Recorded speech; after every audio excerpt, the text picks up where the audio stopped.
So we have another London mayor election lined up, and the Conservative Party candidate has released an advert on social media for her campaign. It is worth saying that the role of Conservative candidate for London mayor has become one of those where the Conservative Party sort of seem to have accepted the idea that they might not win this role, at least in the foreseeable future. So in February, support for the Tories in London was just 17%.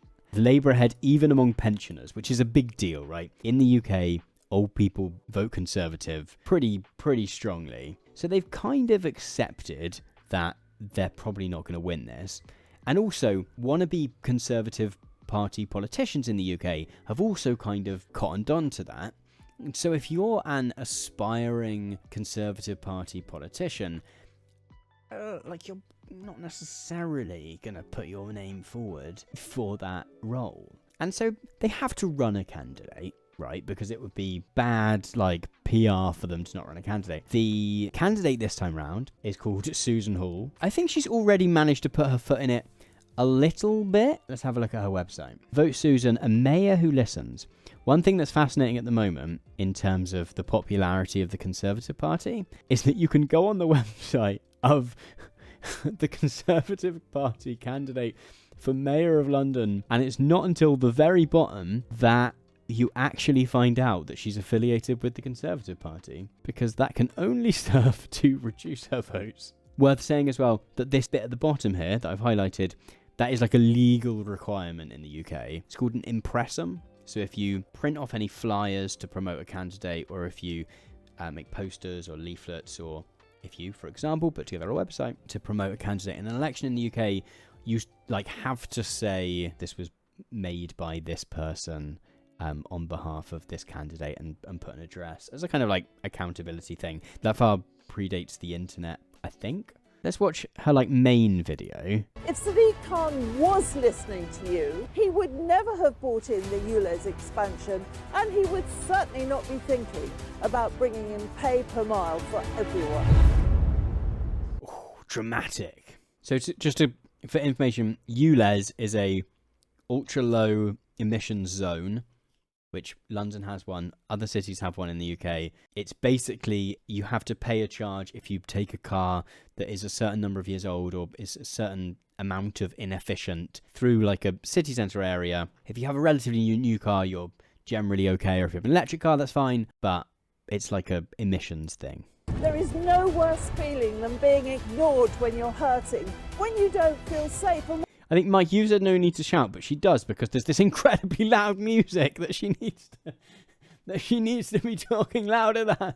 Pretend to name saying my shit 2012 Skoda is okay in the Glasgow Les. I think most petrol city cars are fine, so you don't need a brand new car to be okay. And yeah, one of the best public transport systems in the country, one of the better ones in the world. George is saying, sorry, I feel like I probably should know who this is. Boris Johnson, who was London mayor, then went on to be Prime Minister, had been known to the British public for many years prior to his candidacy. Did they just get some random woman? I mean, yeah, so this is part of it. The Conservative Party know that they're not going to win the London mayor thing, so they're not kind of putting their all in. And also, because it's going to be a loss, and it's going to be a bad loss, not very many Conservative Party politicians want to have that poison chalice. So they've ended up with someone that most people in the UK have not heard of.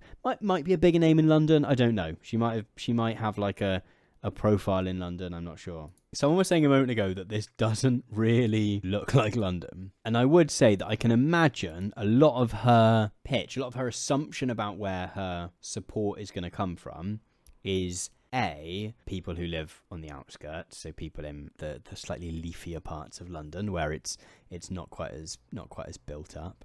But also, this will in part be a pitch for a national platform. Because the Tories know they're not going to win the mayoral election, it becomes an opportunity for them to use the platform of the mayoral election as a way of connecting with the electorate, even though people aren't necessarily actually in London voting, because people are kind of like invested in the London mayoral election to the point where like there will be people who can vote for local representatives in May in their own council or combined authority. Like, there will be people who won't vote for their own police and crime commissioner, but who will be really invested in the idea that London is this knife crime place, right? And that Sadiq Khan has broken, right? Yeah, hand, like a kind of way to appeal to people in elections outside of London. Yeah, like the fact they've jumped on the ULEZ thing is fascinating. And I mean, this happened in the wake of one of the by-elections last year, where Keir Starmer was jumping on this stuff as well, of all this ULEZ stuff, which is not necessarily, if you don't like the ULEZ, you are instantly a kind of 15-minute cities person, but it is the watered-down version of that. And the ways in which it is infecting like mainstream politics is fascinating. Tower says, but that's on the edge of London. ULEZ is really popular for the people who have to huff the fumes, less popular to those who produce the fumes. What is her plan also going to be? She's going to get a grip on crime and make our streets safe. She's going to scrap ULEZ, end the war on motorists, which is the same thing, right? Stop building tower blocks, but also make London cleaner and greener. London deserves to breathe clean air and enjoy green spaces. However, not through increasing the density of housing to make space for green spaces or stopping people from driving. Because why can't you have both? Why can't you have the nice thing without doing anything about it whatsoever? So she has released a new video today, or her campaign has. And so the reason that this advert that I'm about to show you, which is even more dramatic than the last one, the reason that it's got some headlines today is because it had a clip in it that was some archive footage, that they pulled together loads of archive footage of like crimes happening, and one of them was a clip from Penn Station in New York rather than anywhere in London. So they deleted it, and I couldn't find the original. And I was like, oh, this is a bit of a shame. It would have been funny to watch it on stream. I found it, and the amended one that they've uploaded is still kind of insane. In fact, it's been community noted on Twitter because at some point the voiceover suggests that Sadiq Khan seized power. This is wild. It is a city now run by the Labour Party. Its police answer to them. It is. I just need you to remind you that this is an official advert by the political party that currently is in charge of the UK, right? This is not like some fringe, but this is not a school project. This is not some fringe party. This is, in fact, the most successful political party in the history of the world that has produced this advert. Someone says, is this also an American narrator? It is meant to be an American narrator, I think. It isn't the best accent. A blueprint for how Labour intend to run the rest of the country, if you let them. Okay, which again, that's the important point, right? They don't think they're going to win this, so these adverts, like all their electioneering for the local election, becomes a way of communicating stuff for the next national general election. Faces covered with masks, terrorizing communities at the beck and call of their Labour mayor master, where Labour are in charge. Crime goes up, and justice goes down.